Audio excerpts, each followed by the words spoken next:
They have armed bodyguards. They live in their gated mansions. They fly on their private jets. They're saved. And then, of course, there's the media. Now, they're ignoring the facts of President Trump's executive order and pushing more fake news onto you to try and distort what is really happening. Now, to counter all this misinformation, well, members of the Trump administration, they're trying to set the record straight, but the media won't listen. Take a look. Here's the deal. If you're coming in and out of one of those 7 countries, by the way, identified by the Obama administration as the 7 most dangerous countries in the world in regard to harboring terrorists, and affirmed by Congress multiple times, then you're going to be subjected temporarily with more questioning until a better program is put in place over the next several months. It's a 90-day ban to ensure that we have further vetting restrictions so that we know who's coming to this country. The safety of the American citizens, the safety of our country, has got to be paramount. Let me make very clear, these 7 countries, what about the 46 majority Muslim countries that are not included? Right there, it totally undercuts this nonsense that this is a Muslim ban. This is a ban on travel. Now, like Kellyanne just said, this is not a Muslim ban. And if you look at the president's executive order, which I'm sure many liberals have not, there's no mention of the words Muslim or Islam. And there are over 40 different Muslim-majority countries around the world that are not impacted or affected in any way by this executive order. In fact, the list of 7 countries impacted by this ban comes from the Obama administration and Congress.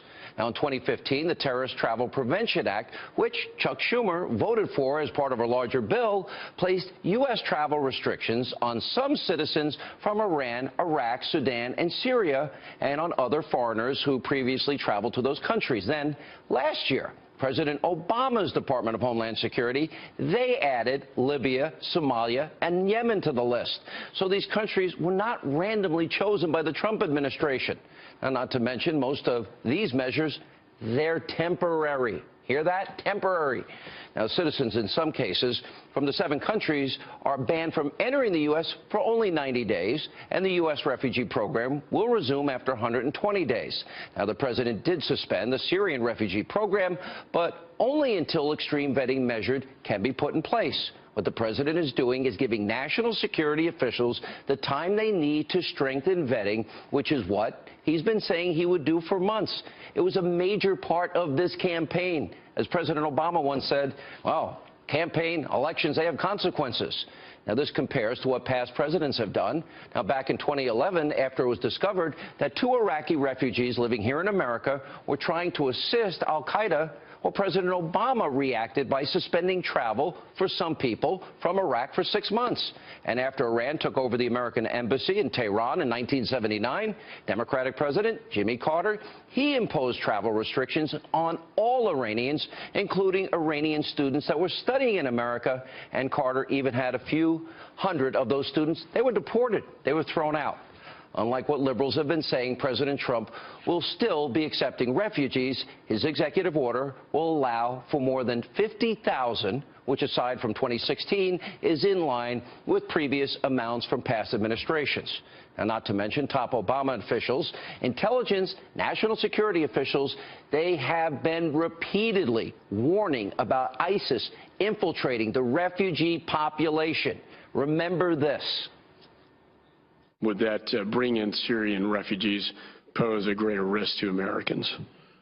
I mean, it's clearly a population of concern. The concern is in Syria, the lack of our footprint on the ground in Syria, that the databases won't have the information we need. So it's not that we have a lack of process, it's there's a lack of information. And that obviously raises grave concern as to being able to do proper background checks of the individuals coming into the country.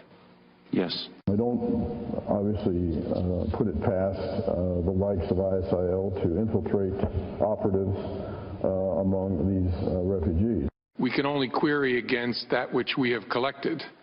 And so if someone has never made a ripple in the pond in Syria in a way that would get their identity or their interest reflected in our database, we can query our database till the cows come home, but we're not going to there will be nothing show up because we have no record on that person. There is some fear that some of these refugees may actually be posing as refugees, but they might actually be Al-Qaeda or ISIS terrorists trying to sneak into Europe or the United States. What do you make of that? Well, certainly that's a possibility. I mean, you can't dismiss that out of hand. We should be conscious of the potential that Daesh may attempt to embed agents within that population. The group is probably exploring a variety of means for infiltrating operatives into the West, including in refugee flows. You got that? America's top intelligence officials under President Obama all saying ISIS can infiltrate the refugee population. And by the way, we can add Hillary Clinton to that list. That's right, even though she tweeted against the travel ban this weekend. Remember WikiLeaks? They exposed in a 2013 speech that Clinton said it was nearly impossible to properly vet refugees coming from Syria. Gambling with your life? The media won't tell you any of this. They'd rather be politically correct, push a flimsy narrative that preventing potentially dangerous people from entering the country will somehow lead to more terror attacks. Now take a look at the claims being thrown around by former intel officials, liberal politicians, and so-called journalists of fake news. I think the order is going to make the threat worse. It is going to make us less safe.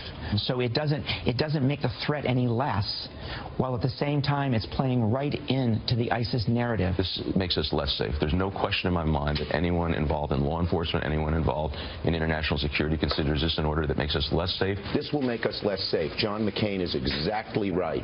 It will encourage lone wolves here in America. They have created most of the terrorism. The biggest problems we've had with terrorism are not from these countries. All fake news. Now, these networks, these pundits, they're doing a disservice to the country and to the viewers by saying this president is actually incentivizing terrorists. Let me remind you, remember radical Islamic terrorists? They have been at war with the United States for a very long time. Look at all these major radical Islamic terrorist attacks against the U.S. Did America provoke all these? Did Donald Trump provoke them? Are we as Americans to blame for the Lockerbie bombing, the 9/11 attacks, the Boston Marathon bombings? You know, what this really comes down to is very simple. Democrats, overpaid celebrities, the mainstream media that are so lazy, they are willing to endanger your lives, gamble with your life to try and score cheap political points. So to those on the left feigning moral outrage over what President Trump is doing, let me be clear. Pay very close attention. The next time a radical Islamist from abroad yells Allahu Akbar and kills innocent Americans, you will have blood on your hands. And yes, Chuck Schumer, I'm talking to you. And Ashton Kutcher, whatever your name is, I'm talking to you.